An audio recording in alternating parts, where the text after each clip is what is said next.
नमस्कार, आपके साथ मैं हूं समीर अब्बास। भारतवर्ष का नंबर 1 बुलेटिन आप देखने जा रहे हैं। मेरे साथ निधि, प्रतिमा और सुमेरा भी मौजूद हैं। बुलेटिन की शुरुआत बड़ी खबर के साथ कर रहे हैं। हरियाणा हिंसा केस में आम आदमी पार्टी के नेता के खिलाफ एफआईआर रजिस्टर हो गई है। गुरुग्राम में जावेद अहमद पर हत्या का केस दर्ज किया गया है। हिंसा को लेकर जावेद अहमद समेत 150 लोगों पर एफआईआर की गई है। एफआईआर को आम आदमी पार्टी ने बदले की कार्रवाई बताया है। नूह हिंसा के दौरान गुरुग्राम में बजरंग दल के नेता प्रदीप शर्मा की मौत के मामले में आम आदमी पार्टी के नेता जावेद अहमद समेत 150 लोगों के खिलाफ हत्या का केस दर्ज किया गया है। एफआईआर के मुताबिक 31 जुलाई को सोहना में हुई हिंसा के दौरान जावेद ने भीड़ को प्रदीप शर्मा की हत्या के लिए उकसाया था। प्रदीप शर्मा हिंसा के दौरान रायसीना गांव में गंभीर रूप से घायल हो गए थे और एक दिन बाद ही उनकी मौत हो गई थी। जावेद अहमद के खिलाफ एफआईआर के बाद आपने बीजेपी पर सवाल खड़े किए हैं। जावेद अहमद हमारी पार्टी के एक नेता हैं, उनके खिलाफ झूठी एफआईआर दर्ज की गई है नूह के मामले में। जावेद अहमद वहां से 100 से 150 किलोमीटर दूर किसी जगह पर थे। जावेद अहमद समेत सभी आरोपियों पर हत्या, तोड़फोड़, साजिश रचने, सरकारी काम में बाधा और आर्म्स एक्ट समेत कई धाराओं के तहत एफआईआर दर्ज की गई है। और टीवी9 भारतवर्ष पर आप नेता जावेद अहमद की सफाई सामने आई है। हिंसा के दिन शहर में नहीं था, ये कहना है जावेद अहमद का। मुझे फंसाया जा रहा है। बजरंग दल नेता की हत्या का आरोप गलत है। ये कहा गया है जिन लोगों ने आपके खिलाफ एफआईआर दर्ज कराया है, आपने लोगों से कहा कि इसको मार दो, बाद में हम देख लेंगे। भीड़ को भी आपने एक तरह से प्रोवोक किया। आपका नाम? मेरा नाम रजनीश रंजन साहब, मैं एक बात कहना चाहूँगा। भीड़ आदमी वो इकट्ठी करता है जो यहाँ रह सके, जिसकी मनसा गंदी हो। मैं यहाँ 7 बजे से लेके और 1 तारीख को 8 बजे तक शहर में नहीं हूँ। ना मेरे सामने दंगा हुआ, ना मुझे दंगे का कोई इल्म था। मैं तो 8 बजे जब यहाँ से निकल वहाँ पहुँच गया हूँ अपनी रिश्तेदारी में, तब मेरे से प्रशासन के फ़ोन आए हैं। ये मेरी वीडियोज़ हैं सारी, टूल बूथ होगी जिनसे मैं निकला हूँ 7 बजे से और 8 बजे तक की। 80 किलोमीटर दूर हूँ मैं, और इसी में मेरी वीडियोज़ है। मैं 9 बजे अपने रिश्तेदार के घर पहुँच गया हूँ और सुबह 4:30 बजे अपने रिश्तेदार के घर से निकला हूँ मैं, क्योंकि हमने टेलीफोन पे रात को दूसरे समुदाय के लोगों के साथ मिलकर, क्योंकि एक दूसरे को हम जानते हैं, साथ रहते हैं, एसडीएम साहब से बात हुई और वो कंफर्म हो गया कि 11 बजे कल पीस कमेटी के साथ डीसी साहब बैठेंगे, ज्वाइंट सीबी बैठेंगे और ये लोग सारे बैठेंगे। और वो बैठे और हम सब लोगों ने आग पे पानी डालने का काम करा। ताहिर हुसैन की जो भूमिका थी वो वीडियोज में थी, वो मौके पर था दंगे में। मैं नहीं कहता वो मुलजिम है या नहीं है, ये कोर्ट का काम है, वहाँ के कानून का काम है, इन्वेस्टिगेशन का काम है, मेरा नहीं है। और मैं उस टाइम पार्टी में नहीं था। मेरी ना कोई फुटेज है, ना मैं दंगे में हूं, ना मेरी कोई एक कॉल रिकॉर्डिंग बताते दंगे वाले के लिए किसी को कॉल करा हो, मेरी प्रेजेंसी हो। मेरे प्रेजेंसी ना होने के 10 सबूत है मेरे पास। तो आपको फ्रेम किया जा रहा है, आपको लगता है आपको फंसाया जा रहा है? 100%। कौन फंसा? जो लोग मेरे से यहाँ घृणा और नफरत और रंजिश रखते होंगे पॉलिटिकल। और इस बीच बता दें आपको, जावेद अहमद को लेकर बीजेपी ने आम आदमी पार्टी पर निशाना साधा है। आम आदमी पार्टी का हाथ दंगाइयों के साथ, ये कहना बीजेपी का। जावेद अहमद पर दर्ज हुआ है हत्या का केस। जावेद अहमद पर हिंसा भड़काने का आरोप भी लगा। सवाल ये है कि जब भी आम आदमी पार्टी का कार्यकर्ता सामने आता है, दिल्ली दंगे हो चाहे वो हरियाणा के नूह के दंगे हो, आम आदमी पार्टी चुप्पी क्यों साध लेती है? अरविंद केजरीवाल के शब्द से मुझे एक शब्द क्यों नहीं निकलता है? आज वो क्या कार्रवाई करेंगे? दिल्ली और देश सवाल पूछ रहा है। नूह की घटना के अंदर आम आदमी पार्टी का कार्यकर्ता सामने है और आप चुप हैं। ऐसा क्यों है? इसलिए मेरा कहना है, आम आदमी पार्टी का हाथ दंगाइयों के साथ होता है, हमेशा ये पाया गया है। और अब बात हरियाणा में हिंसा के बाद जारी एक्शन की। प्रशासन का बुलडोजर आज लगातार चौथे दिन भी चल रहा है। देखिए हमारी ये रिपोर्ट।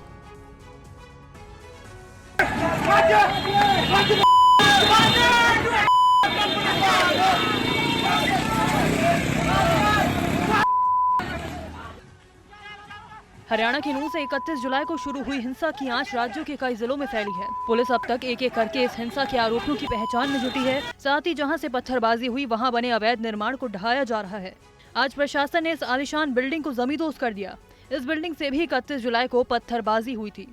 ये एक सहारा नाम की बिल्डिंग है, वो टोटली अनऑथराइज्ड थी और इसको प्रॉपर जो है सरकार की तरफ से, विभाग की तरफ से नोटिस दिए गए थे, कॉर्पोरेशन की तरफ से।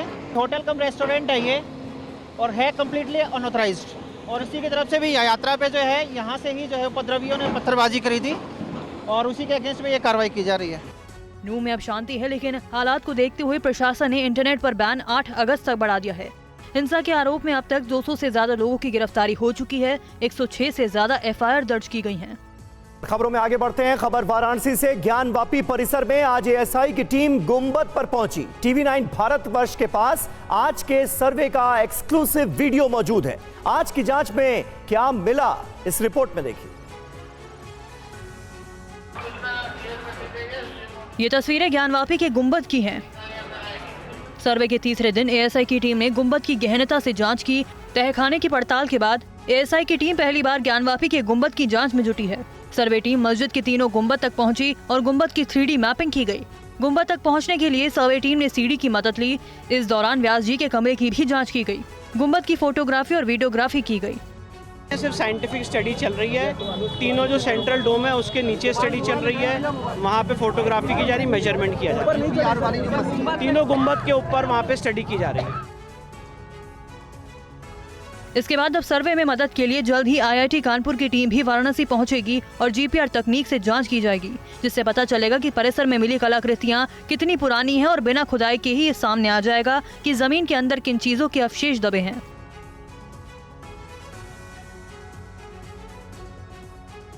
यूपी के अमरोहा में भारत माता की जय के नारे पर सियासी बवाल हो चुका है। मंच पर बीएसपी सांसद दानिश अली और बीजेपी एमएलसी हरी सिंह ढिल्लों में बहस हो गई। कैमरे पर दोनों नेताओं की ये नोकझोंक आप भी देखिए।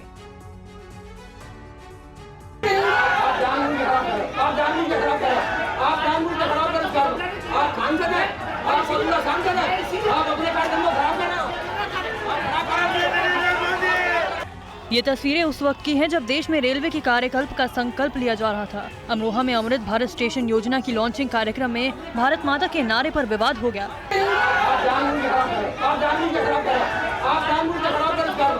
बीजेपी एमएलसी ने दावा किया कि एमपी दानिश अली ने भारत माता के जयकारों का विरोध किया, तो वहीं बीएसपी सांसद ने हंगामे की कुछ और ही वजह बताई। भारत माता की जय मारना या भारत माता की जय करना कोई ऐसा नहीं है। ये हमारा नारा, हिंदुस्तान के लोगों का नारा, उसका उन्होंने विरोध किया। ये बहुत, मैं समझता हूँ, बहुत निंदनीय बात। ये हर सरकारी कार्यक्रम को भाजपा का, आरएसएस का कार्यक्रम बनाना चाहते हैं। मैं एक लोकल सांसद होने के नाते उस कार्यक्रम में था। ये नहीं चाहते कि हम जो विकास कार्य एक सांसद के रूप में, जनप्रतिनिधि के रूप में करा रहे, उसका श्रेय हमें मिले। हंगामे को लेकर अलग अलग दावा किया गया और अपने बचाव की कोशिश की जा रही है, लेकिन मंच से सामने आई इन तस्वीरों ने सबको हैरान कर दिया है। और इस बीच बड़ी खबर भी आपको बता दें, जम्मू कश्मीर के राजौरी से सामने आ रही है, जहां 25 घंटे से एनकाउंटर जारी है। गुंदा खवास इलाके के जंगल में इस वक्त मुठभेड़ चल रही है। ये इस वक्त की बड़ी खबर है। एक आतंकी को ढेर कर दिया गया है। सर्च ऑपरेशन अब भी इलाके में जारी है। आतंकियों की खोज के लिए रैप सिस्टम उतार दिया गया है। AK-47 बता दें समेत भारी मात्रा में हथियार भी बरामद किया गया।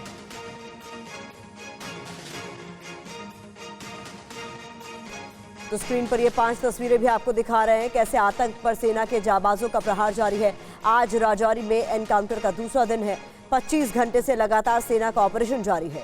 एक आतंकी ढेर कर दिया गया है। ऑपरेशन की कमान राष्ट्रीय राइफल्स के पैरा कमांडो ने अपने हाथों में ले ली है। ऑपरेशन में सेना ड्रोन का भी इस्तेमाल कर रही है। वहीं सेना आतंकियों की तलाश के लिए अब रैप सिस्टम उतार दिया गया।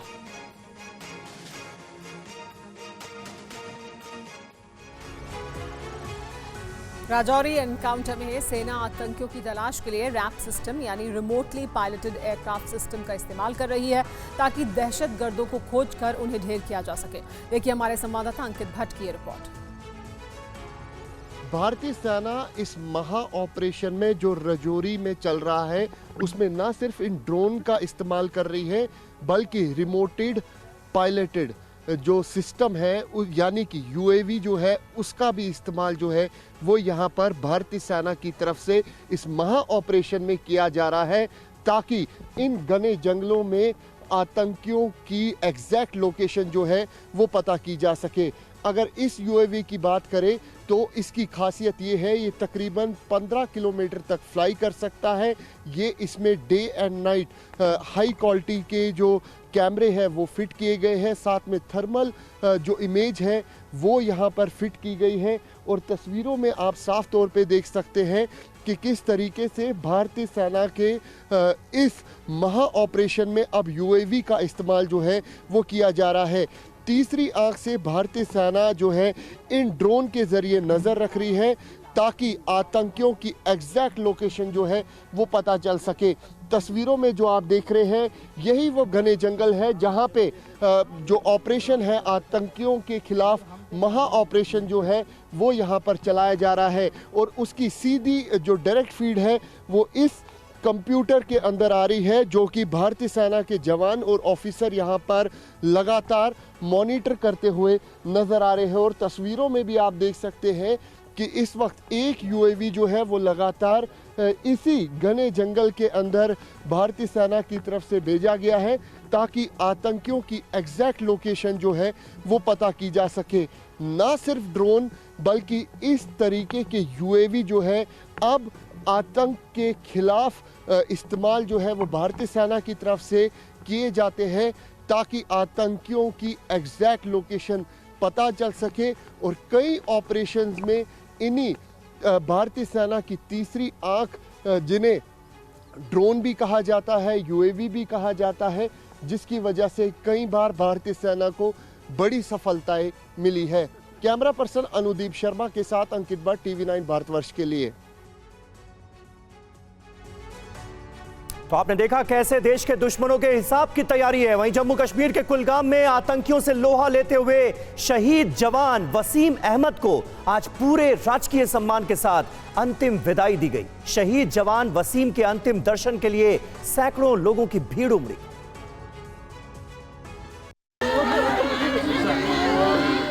ये हिंदुस्तान के वीर बेटे को आखिरी विदाई है। सेना के एक जाबाज जवान को आखिरी सलाम है। सेना की सलामी और नम आंखों के साथ शहीद राइफलमैन वसीम सरवर को आज अंतिम विदाई दी गई। शहीद राइफलमैन वसीम के पार्थिव शरीर को राजकीय सम्मान के साथ अंतिम दर्शन के लिए रखा गया।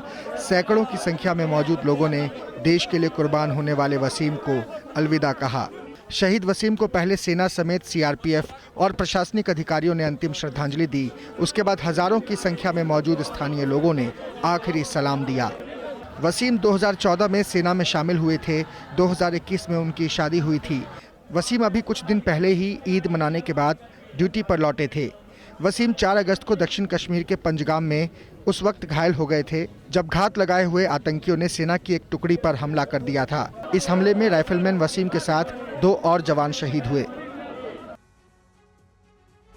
और खबरों में आगे बढ़ते हैं। इस वक्त की बड़ी खबर, शरद पवार का साथ छोड़ने की खबरों पर एनसीपी नेता जयंत पाटिल की सफाई सामने आई है। मैं शरद पवार के साथ हूं और आगे भी रहूंगा, ये कहना जयंत पाटिल का। मुझ पर कोई दबाव नहीं है, गलतफहमी न फैलाई जाए, ये भी कहना है जयंत पाटिल का। हूँ आज भी है और कल भी यहाँ हूँ मैं। मेरे पे किसी का दबाव नहीं है।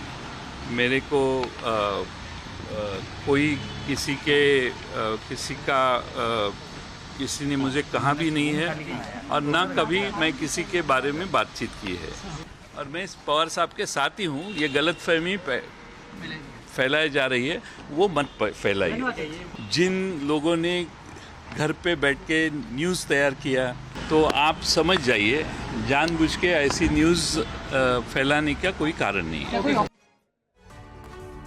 केंद्रीय गृह मंत्री अमित शाह ने महाराष्ट्र के पुणे में central registrar of cooperative society कार्यालय के डिजिटल पोर्टल की शुरुआत की। इस मौके पर अमित शाह ने कहा कि मोदी सरकार ने 9 साल के भीतर 60 करोड़ गरीबों का सपना साकार किया। मोदी जी ने 9 साल के अंदर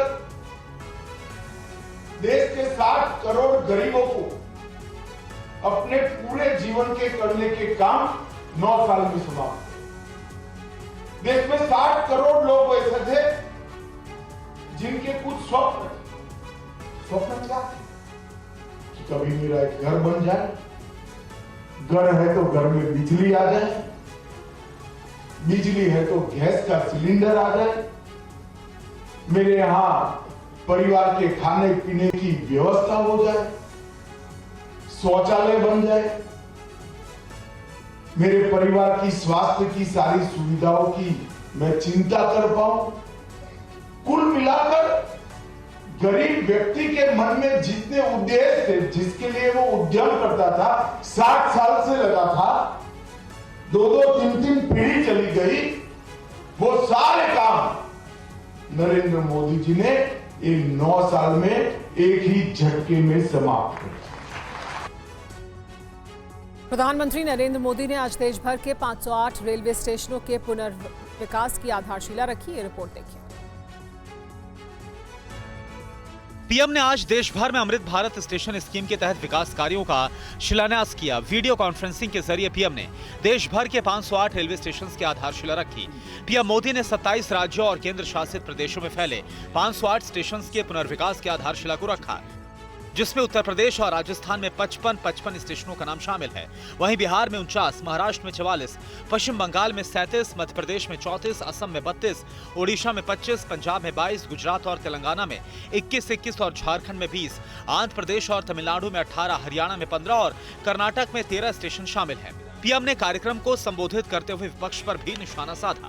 संसद देश के लोकतंत्र की प्रतीक होती है, उसमें पक्ष विपक्ष सबका प्रतिनिधित्व होता है, लेकिन विपक्ष के इस धड़े ने संसद की नई इमारत का भी विरोध किया। और महाराष्ट्र के डिप्टी सीएम अजित पवार पर गृह मंत्री अमित शाह का बड़ा बयान। दादा, आप सही जगह पर बैठे हैं, आपने बस आने में थोड़ी देर कर दी, ये कहा गृह मंत्री अमित शाह ने अजित पवार के लिए। अजित दादा उप मुख्यमंत्री बनने के बाद पहली बार आए हैं और मैं इनके साथ पहली बार मंच पर कार्यक्रम कर रहा हूं, तो मैं दादा को एक बात कहना चाहता हूं। दादा, बहुत समय के बाद आप सही जगह पर बैठे हो। यही जगह सही थी, मगर बहुत देर कर दी आपने। आगे बढ़ते हैं। अब आपको एक ड्राइवर की गुंडागर्दी दिखाते हैं, जिसने टोल कर्मी पर जानबूझकर अपनी कार चढ़ा दी। देखिए ये रिपोर्ट। ये तस्वीर यूपी के हापुड़ की है, जहां एक कार चालक की दबंगई सामने आई है। कार चालक ने पहले बिना टोल चुकाए बैरियर को तोड़ा, फिर जब टोल प्लाजा पर काम करने वाले कर्मचारी ने पैसे मांगे तो सिरफिरे चालक ने उसे जानबूझकर गाड़ी से कुचल दिया। पूरा मामला छिजारसी के टोल प्लाजा का है, जहां कार सवार की दबंगई टोल पर लगे सीसीटीवी कैमरे में कैद हो गई। तस्वीरों में आप देख सकते हैं कि कैसे सफेद रंग की एक एसयूवी कार टोल बैरियर तोड़कर भाग रही है। कार के पीछे एक गार्ड भी दौड़ता दिख रहा है, लेकिन चंद सेकंड में कार सवार वहां से लापता हो जाता है। छिजारसी प्लाजा पर तैनात कर्मचारी को कुछ समझ आता, इतने ही देर में उल्टी दिशा से कार वापस आती है और जोरदार टक्कर मारती है। टक्कर के बाद कार सवार उसे कुछ दूर तक घसीटता हुआ कैमरे में दिखा। बाद में कर्मचारी को इलाज के लिए अस्पताल में भर्ती कराया गया। वहीं आरोपी कार ड्राइवर अभी तक फरार है। एक कार सवार व्यक्ति द्वारा जानबूझकर एक टोल कर्मी को दुर्घटना में घायल कर दिया गया है। थाने पर मुकदमा पंजीकृत कर आवश्यक विधिक कार्रवाई कराई जा रही है। शीघ्र ही अभियुक्त को गिरफ्तार किया जाएगा। लापरवाही के चलते नैनीताल के रामनगर में एक बस हादसा हुआ, जब बरसाती नाले के तेज बहाव के बीच यात्रियों से भरी एक बस को ले जाने की कोशिश की जा रही थी।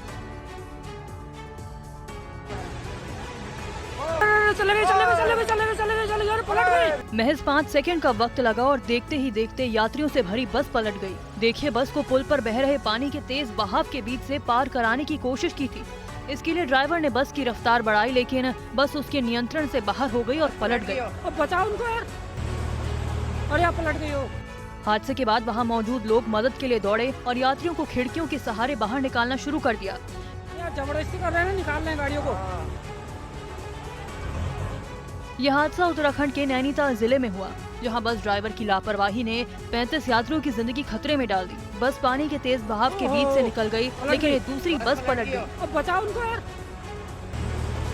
और यहाँ पलट गई हो। गनीमत रही कि मौके पर 2 जेसीबी खड़ी थी और जल्द ही बस को उसकी मदद से बाहर निकाल लिया गया।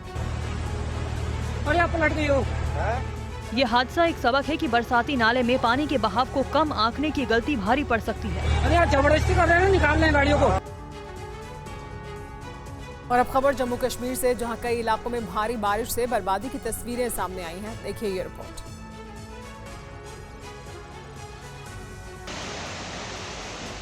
जम्मू कश्मीर में पहाड़ दरक रहे हैं और मुसीबत बरस रही है।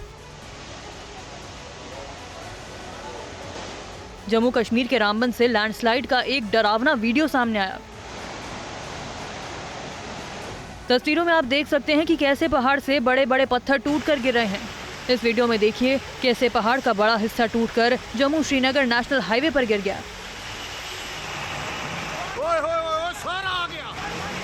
तस्वीरें रामबन के खीला खीला मोड़ के पास टीटू सुरंग की है, जहां भारी भूस्खलन की वजह से जम्मू श्रीनगर नेशनल हाईवे बंद हो गया था। सुबह से ही पत्थर गिरने और भूस्खलन के कारण जम्मू श्रीनगर राष्ट्रीय राजमार्ग पर यातायात बाधित हो गया था, जिसके चलते लोगों को काफी मुसीबत उठानी पड़ी थी। फिलहाल प्रशासन ने कड़ी मशक्कत के बाद जम्मू श्रीनगर नेशनल हाईवे से मलबे को हटा दिया है और आम नागरिकों के लिए रास्ते को खोल दिया गया है।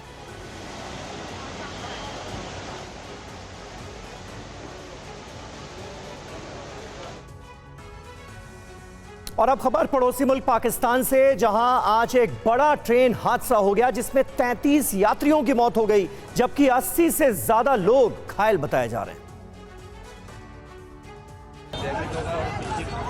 कराची से रावलपिंडी जा रही हजारा एक्सप्रेस की 7 से 8 बोगियां पटरी से उतर गई। हादसा सहारा रेलवे स्टेशन के नजदीक हुआ। हादसे के बाद राहत और बचाव का काम जोरों से चल रहा है। हादसे में घायल हुए लोगों को नवाबशाह के मेडिकल अस्पताल में भर्ती कराया गया, जहां घायलों का इलाज जारी है। ट्रेन की बोगियों की पटरी से उतरने की वजह अभी तक पता नहीं चल सकी। हादसे के बाद की तस्वीरों में साफ देखा जा सकता है कि किस तरह ट्रेन में मौजूद लोग दहशत में आ गए और लोगों में भगदड़ मच गई। रोते बिलखते लोग मदद के लिए भागते नजर आए। पाकिस्तानी मीडिया के मुताबिक 10 बोगियां पटरी से उतरी हैं। पुलिस का कहना है कि प्रभावित बोगियों में से यात्रियों को निकाल लिया गया और अभी भी बचाव राहत कार्य जारी है। नजदीकी अस्पतालों में इमरजेंसी घोषित कर दी गई। फिलहाल पुलिस प्रशासन हादसे की वजह जानने में जुटा है और दोबारा रेलवे ट्रैक को शुरू करने की कोशिश कर रहा है।